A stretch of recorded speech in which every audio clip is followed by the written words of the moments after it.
Hello friends, welcome to Learning Web. আজি আমি ভাৰতীয় সংবিধান আৰু সংবিধান সভাৰ বিষয়ে আলোচনা কৰিম আৰু এইটো এটা ডিটেইল ডিসকাশন হ'ব সেয়েহে আপোনালোকে কি কৰিব প্ৰথমৰ পৰা শেষলৈকে ক্লাসটো চাব তেতিয়াহে সকলো ইনফৰমেশন পাব আৰু ক্লাসটো কি ভালদৰে বুজি পাব আৰু আজিৰ টপিকটো খুবেই ইম্পৰ্টেন্ট হয় আপোনালোকে একেবাৰে মিছ নকৰিব যত আমি আমাৰ ভাৰতীয় সংবিধানৰ বিষয়ে পঢ়িম ভাৰতীয় সংবিধানৰ যে সংবিধান সভা আছে সেই বিষয়ে জানিম আৰু এই সংবিধানত কাৰ ভূমিকা আছে সেই বিষয়ে আমি জানিবলৈ পাম তাৰে পিছত আমাৰ কি জাতীয় পতাকা আমাৰ কেতিয়া গ্ৰহণ কৰা হৈছিল সংবিধান কেতিয়া গ্ৰহণ কৰা হৈছিল তাৰে পিছত আমাৰ কি জাতীয় সংগীত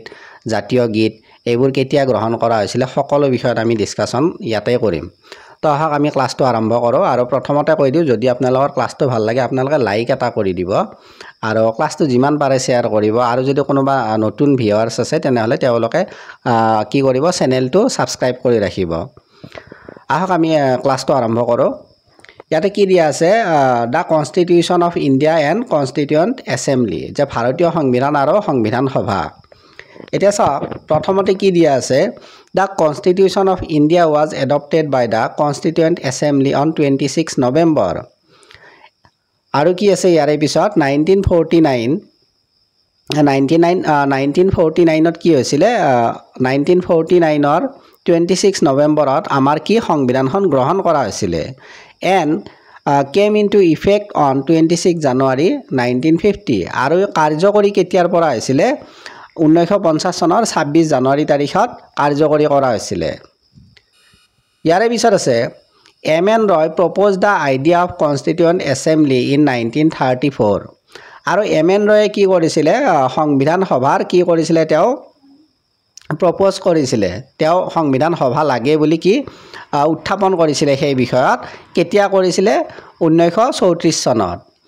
NINC Indian National Congress officially demand for constituent assembly in 1935 আৰু কি INC এ কি কৰিছিল অফিচিয়ালি ডিমান্ড কৰিছিল আনুষ্ঠানিকভাৱে তেওঁলোকে বিচাৰিছিল সংবিধান সভা এখন কেতিয়া বিচাৰিছিল 1935 চনত ইয়াৰে পিছত আছে The British accepted the demand for constituent assembly in the August of 1940 during World War II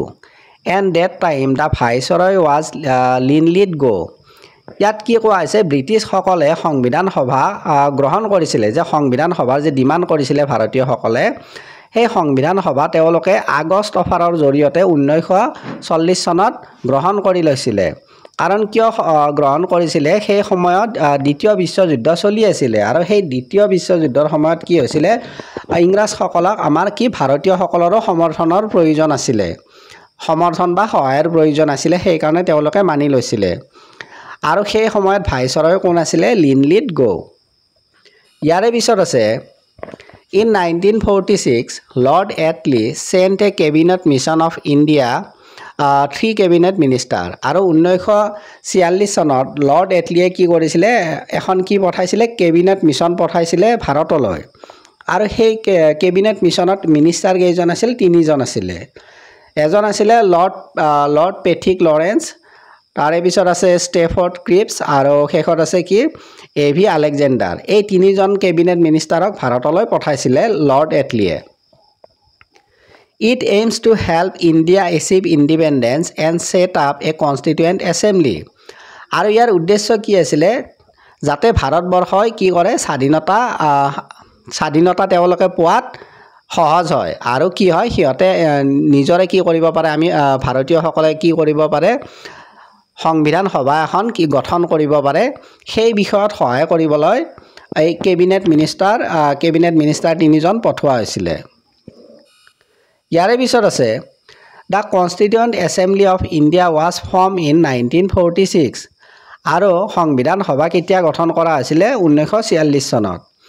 The Constituent Assembly met for the first time on 9 December 1946 আৰু সংবিধান সভাখন প্ৰথমতে কেতিয়া অনুষ্ঠিত হৈছিল 9 ডিসেম্বৰ 1946 চনত doctor Sachidananda Sinha was the temporary president of Constituent Assembly আৰু doctor Sachidananda Sinha কোন আছিল সাময়িকভাৱে তেওঁ কি হৈছিল প্ৰেসিডেন্ট হৈছিল সভাপতি হৈছিল সংবিধান সভাৰ তেওঁৰ কাৰ্যকাল 2 দিন আছিল 9 ডিসেম্বৰৰ পৰা 11 ডিসেম্বৰলৈ ইয়াৰে পিছত আছে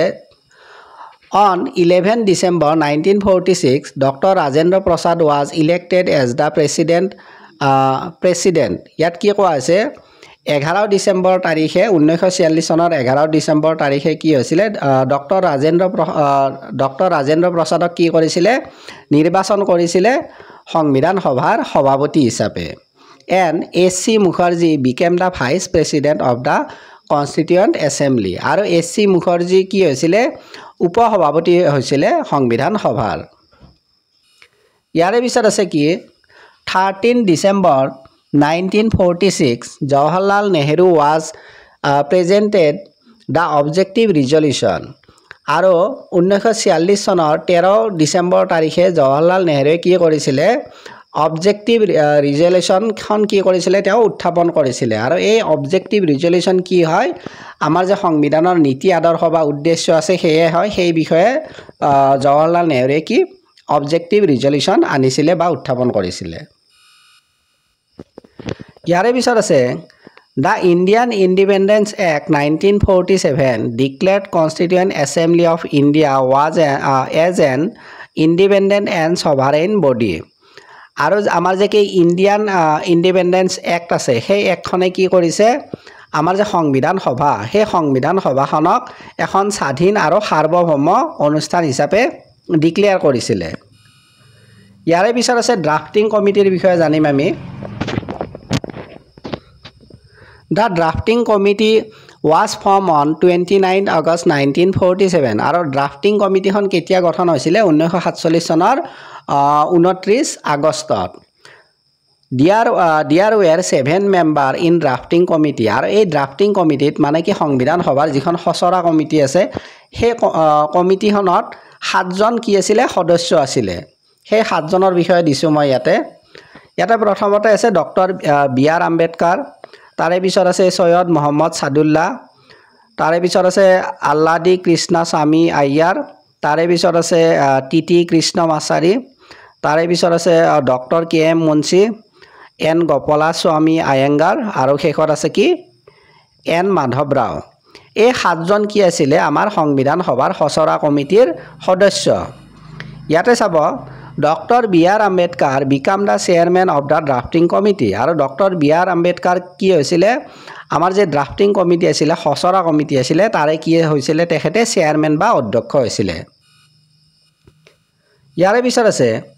The Constitution consists of 395 articles 8 schedules and 22 parts আৰু আমাৰ কি আছিল আমাৰ সংবিধানখন প্ৰথমতে কি হৈছিল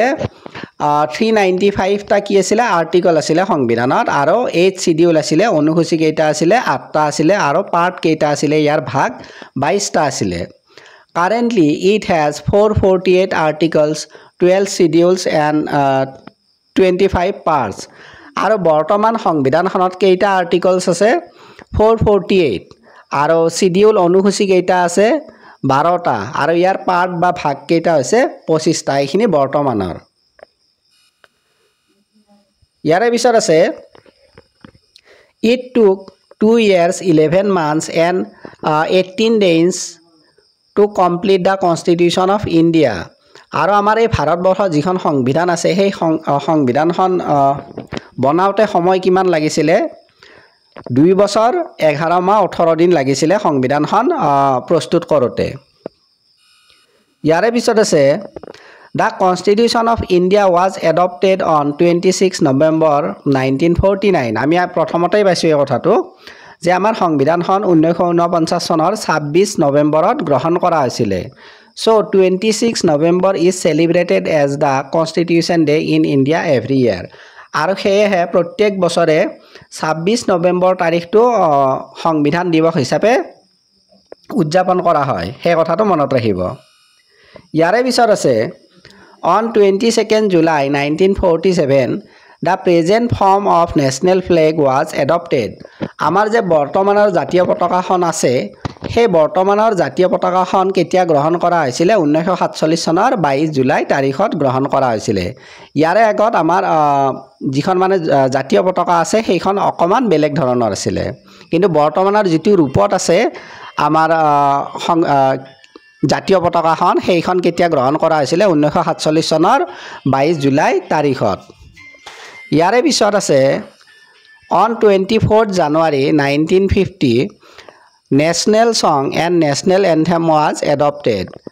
আৰু ইয়াত কি কোৱা হৈছে 1950 চনৰ 24 জানুৱাৰী তাৰিখে আমাৰ যে জাতীয় গীত আৰু ৰাষ্ট্ৰীয় সংগীত আছে সেই দুটা কি গ্ৰহণ কৰা হৈছিল 1950 চনৰ 24 জানুৱাৰী তাৰিখত ইয়াৰে পিছত আছে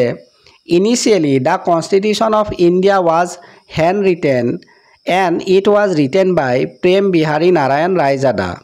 আৰু আৰম্ভণিতে আমাৰ সংবিধানখন হাতেৰে লিখা আছিল আৰু এইখন কোনে লিখিছিলে প্ৰেম বিহাৰী নাৰায়ণ ৰায়জাদাই it took